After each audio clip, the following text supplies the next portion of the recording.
हरियाणा विद्यालय शिक्षा बोर्ड के 10वीं कक्षा के छात्रों का 11 मार्च 2025 को विज्ञान यानी कि साइंस विषय का एग्जाम है और इस विषय की तैयारी करवाने के लिए आज मैं आपको इस वीडियो के अंदर विज्ञान विषय का क्वेश्चन पेपर दिखाऊंगा और उसका सॉल्यूशन, ताकि आप अपने एग्जाम की अच्छे से तैयारी कर सकें। वीडियो अच्छी लगे तो लाइक करें, चैनल को सब्सक्राइब करके ऑल के बटन के ऊपर क्लिक कर लें ताकि जब नेक्स्ट वीडियो अपलोड हो तो उसका नोटिफिकेशन आपको मिल जाए। क्वेश्चन पेपर देखते हैं। अब जैसा कि आप देख सकते हैं, विज्ञान विषय है, 60 नंबर का आपका क्वेश्चन पेपर आएगा और 3 घंटे का टाइम मिलेगा आपको क्वेश्चन पेपर सोल्व करने के लिए। और क्वेश्चन पेपर में सबसे पहले एक नंबर वाले क्वेश्चन आएंगे, उसके बाद फिर 2 नंबर वाले क्वेश्चन आएंगे। तो यहाँ पर जो है सबसे पहले पहला क्वेश्चन है MCQ का 1 नंबर में, निम्न में से कौन सा पदार्थ लेंस बनाने के काम में नहीं लिया जा सकता। तो ऑप्शन के अनुसार जो है मिट्टी जो है लेंस बनाने के काम में नहीं ली जा सकती, तो ऑप्शन डी आंसर है। उसके बाद दूसरा क्वेश्चन है, यदि किसी एल्यूमीनियम के तार की लंबाई को यथावत रखते हुए उसके अनुप्रस्थ काट क्षेत्रफल को 2 गुना कर दिया जाए तो उस तार की जो प्रतिरोधकता है उतनी ही रहेगी, यानी कि ऑप्शन ए जो है आंसर है। उसके बाद तीसरा क्वेश्चन है, विद्युत आवेश के प्रवाह की दर को विद्युत धारा कहते हैं। तो इसमें आंसर आएगा विद्युत धारा। उसके बाद अगला क्वेश्चन है, इंद्रधनुष का बनना बनना यहाँ पर बना नहीं आएगा, बनना, यानी कि इंद्रधनुष का बनना प्रकाश की कौन सी घटना पर आधारित है। तो ये प्रकाश के विक्षेपण पर आधारित है, तो यहाँ पर आएगा प्रकाश का विक्षेपण। उसके बाद अगला क्वेश्चन है क्वेश्चन नंबर 5 और इसमें एक अभिकथन है और एक कारण है। अभिकथन के अंदर है, दीर्घ दृष्टि दोष में आपको दूर की वस्तु स्पष्ट रूप से दिखाई देती है परंतु निकट की वस्तु स्पष्ट रूप से दिखाई नहीं देती, यानी कि दूर की जो चीज़ें हैं वो साफ दिखाई देंगी लेकिन पास की जो चीज़ें हैं वो दिखाई नहीं देगी दीर्घ दृष्टि दोष के अंदर। और कारण के अंदर है, दीर्घ दृष्टि दोष को उचित क्षमता के उत्तल लेंस का प्रयोग करके ठीक किया जा सकता है। तो इसका आंसर है ऑप्शन बी, ए और आर दोनों सही है तथा आर ए की सही व्याख्या नहीं है। उसके बाद अगला क्वेश्चन है क्वेश्चन नंबर 6, व्याख्या कीजिए कि ग्रह क्यों नहीं टिमटिमाते, यानी कि ये बताना है कि तारे क्यों टिमटिमाते दिखाई देते हैं लेकिन ग्रह क्यों नहीं टिमटिमाते दिखाई देते। आंसर देखें, इसका आंसर मैंने यहाँ पर लिख रखा है, ग्रह नहीं टिमटिमाते हैं, यानी कि जो ग्रह हैं वो टिमटिमाते नहीं हैं क्योंकि वे पृथ्वी के बहुत करीब होते हैं, क्योंकि ग्रह जो है पृथ्वी के पास हैं, तारे जो हैं पृथ्वी से दूर हैं। और ग्रहों से, यानी कि जो ग्रह है उनसे आने वाली रोशनी की किरणों में बदलाव बहुत कम होता है, इसलिए ग्रहों की आभासी स्थिति शिथिल रहती है, यानी कि जो ग्रह की जो आभासी स्थिति है वो शिथिल रहती है, यानी कि बदलती नहीं है और वे टिमटिमाते नहीं है। उसके बाद क्वेश्चन नंबर 7 है, इसके अंदर क्वेश्चन है, कोई विद्युत मोटर 220 वोल्ट के विद्युत स्रोत से 5 एम्पीयर विद्युत धारा लेती है।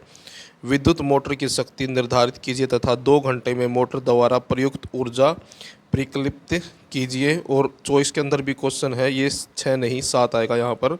विद्युत धारा किसे कहते हैं, इसका सूत्र व SI मात्रक लिखे। आंसर देखें अब इसका।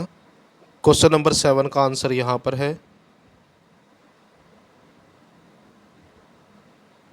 और उसके बाद जो चॉइस में क्वेश्चन है उसका आंसर है ये, विद्युत धारा किसी चालक में आवेश के प्रवाह की दर को विद्युत धारा कहते हैं और इसका ये सूत्र है। यहाँ पर I जो है विद्युत धारा है, Q जो है आवेश है तथा T जो है समय को बताता है। विद्युत धारा का SI मात्रक एम्पियर है।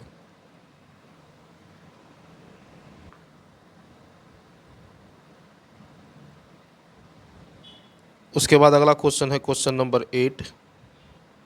तो ये है क्वेश्चन नंबर 8, विद्युत धारा को किस यंत्र से मापा जाता है, इस यंत्र को विद्युत परिपथ में किस क्रम में जोड़ा जाता है, इस यंत्र को किस संकेत द्वारा प्रदर्शित किया जाता है, 1 एम्पियर और को जो है परिभाषित करें। तो 2 क्वेश्चन हैं, दोनों के आंसर देखें।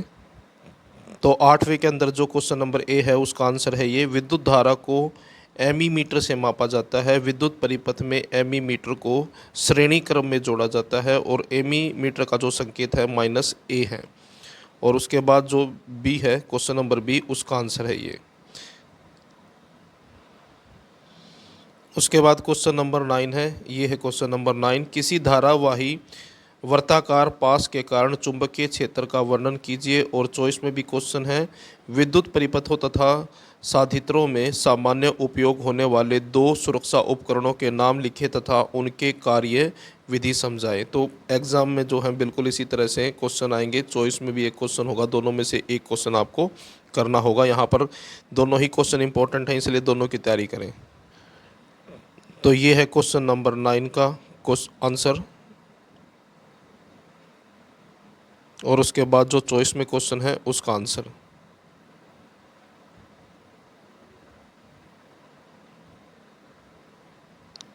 और जो चॉइस में जो क्वेश्चन था, विद्युत परिपथों तथा साधित्रों में सामान्य उपयोग होने वाले दो सुरक्षा उपकरणों के नाम लिखे तथा उनके कार्य विधि समझाएं।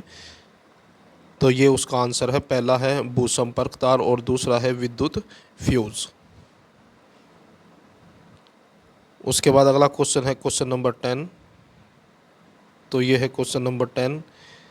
इसमें 3 क्वेश्चन हैं। एक तो है उत्तल दर्पण तथा अवतल दर्पण के बीच अंतर स्पष्ट करो। उसके बाद है दर्पण सूत्र लिखिए। और तीसरा क्वेश्चन है इसके अंदर, 2 मीटर फोकस दूरी वाले किसी अवतल लेंस की समता ज्ञात कीजिए। और चॉइस में भी क्वेश्चन है, गोलीय दर्पणों द्वारा परिवर्तन के लिए प्रयुक्त नई चिन्ह परिपाटी की व्याख्या कीजिए। तो ये है क्वेश्चन नंबर 10 का आंसर। जो पहला ए है, ए का आंसर। तो ये उत्तल दर्पण है। उसके बाद अवतल दर्पण।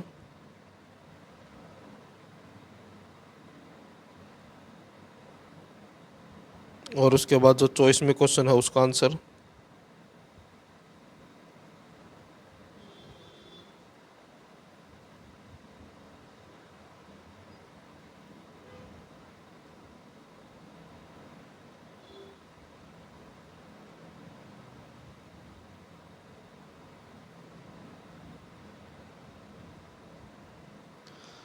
उसके बाद क्वेश्चन नंबर 11, सेक्शन बी है, केमिस्ट्री के क्वेश्चन है। यहाँ से क्वेश्चन नंबर 11 है, निम्नलिखित में से कौन सी गैस खाद्य पदार्थों में विकृत गंधिता को रोकती है। तो ये है नाइट्रोजन, ऑप्शन सी। उसके बाद क्वेश्चन नंबर 12 है। और क्वेश्चन नंबर 12 का आंसर जो है ऑप्शन बी है। और उसके बाद क्वेश्चन नंबर 13, डैश एक अधातु है जो विद्युत की सुचालक है। तो आंसर आएगा इसमें ग्रेफाइट।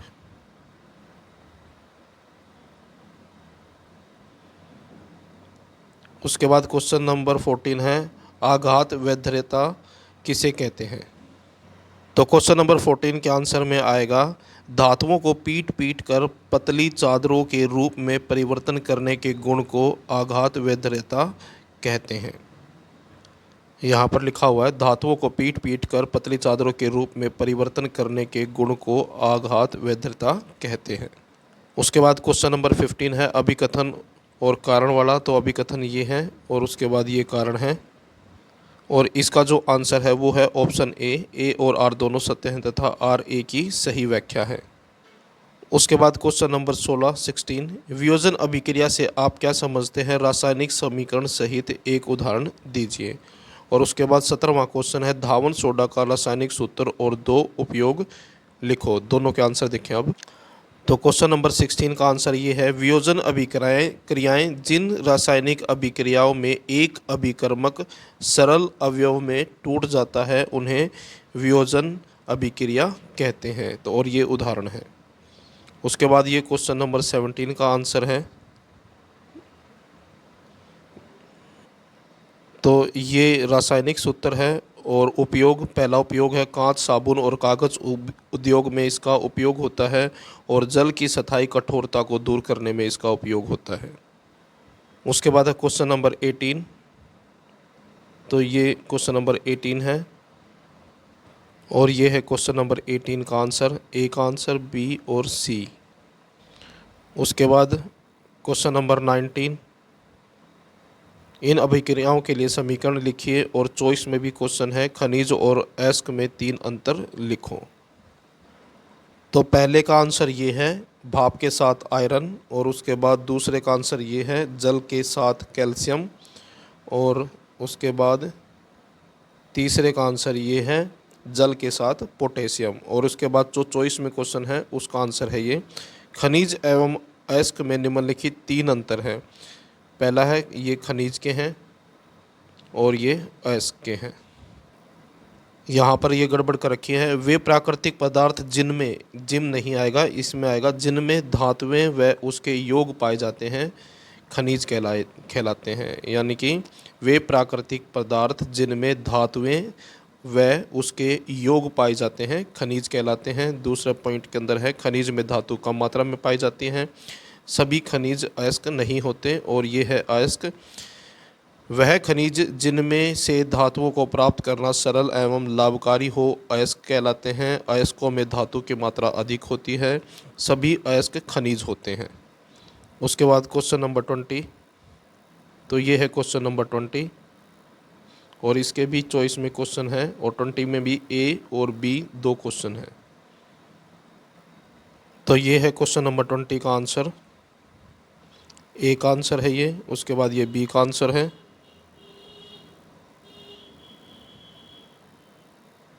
जो चॉइस में है उसका।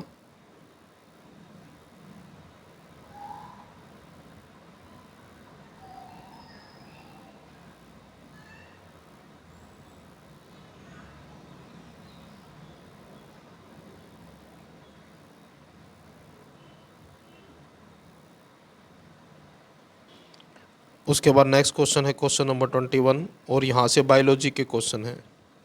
और बायोलॉजी में पहला क्वेश्चन है मानव मादा में लैंगिक गुणसूत्र होते हैं, तो इसका आंसर है ऑप्शन ए XX। और उसके बाद क्वेश्चन नंबर 22, निम्न में से कौन आहार श्रृंखला का निर्माण करते हैं, तो इसका आंसर है ऑप्शन बी घास, बकरी तथा मानव। उसके बाद 23, पृथ्वी को पराबैंगनी किरणों से बचाने वाली परत का नाम डैश है, तो ये है ओजोन परत।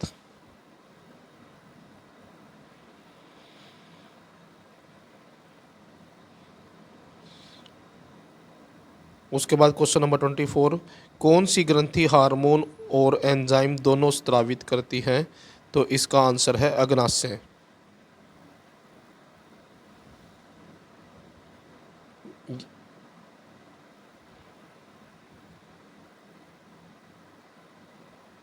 अग्नाशय। उसके बाद अगला क्वेश्चन है क्वेश्चन नंबर 25, इसमें जो है अभिकथन हो और कारण है। आयोडीन युक्त नमक के उपयोग की सलाह दी जाती है। थायरॉक्सिन हार्मोन बनाने के लिए आयोडीन की आवश्यकता होती है। यह हार्मोन प्रोटीन, वसा तथा कार्बोहाइड्रेट के उपाचयन को नियंत्रित करता है, तो इसका आंसर ऑप्शन ए है। ए और आर दोनों सत्य हैं, और आर ए की सही व्याख्या है। उसके बाद क्वेश्चन नंबर 26, तो ये है क्वेश्चन नंबर 26, प्रतिवर्ती क्रिया में मस्तिष्क की क्या भूमिका है, तो ये है आंसर क्वेश्चन नंबर 26 का। उसके बाद है क्वेश्चन नंबर 27, परागकण क्रिया निषेचन से किस प्रकार भिन्न है, तो ये है क्वेश्चन नंबर 27 का आंसर। पहले परागकण है, उसके बाद निषेचन, दोनों में अंतर बताना था। दोनों के पॉइंट यहाँ पर लिखे हुए हैं। उसके बाद मादा जनन तंत्र का चित्र बनाओ, तो ये आपको बुक में मिल जाएगा, आपने प्रैक्टिस भी की होगी। उसके बाद क्वेश्चन नंबर 29 ये है, मेंडल के प्रयोग से कैसे पता चला कि विभिन्न लक्षण स्वतंत्र रूप से वंशानुगत होते हैं, और चॉइस में भी एक क्वेश्चन है ये। अब क्वेश्चन नंबर 29 का सॉल्यूशन देखें, तो ये है क्वेश्चन नंबर 29 का सॉल्यूशन।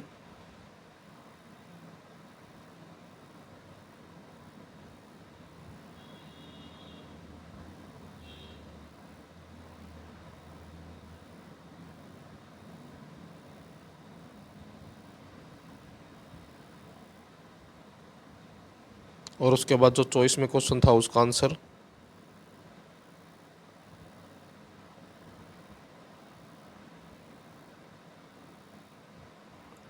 उसके बाद लास्ट क्वेश्चन है क्वेश्चन नंबर 30, तो ये है क्वेश्चन नंबर 30।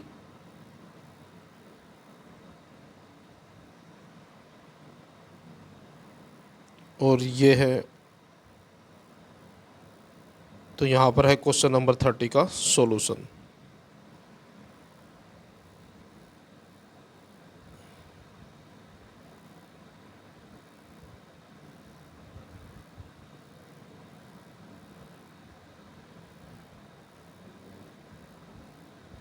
उसके बाद जो चॉइस में क्वेश्चन है उसका आंसर।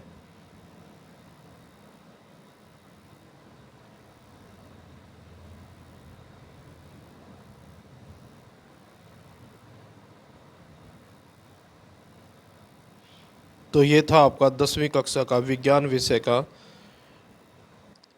क्वेश्चन पेपर और उसका सॉल्यूशन। वीडियो अच्छी लगे तो लाइक करें, चैनल को सब्सक्राइब करके ऑल के बटन के ऊपर क्लिक कर लें ताकि जब नेक्स्ट वीडियो अपलोड हो तो उसका नोटिफिकेशन आपको मिल जाए।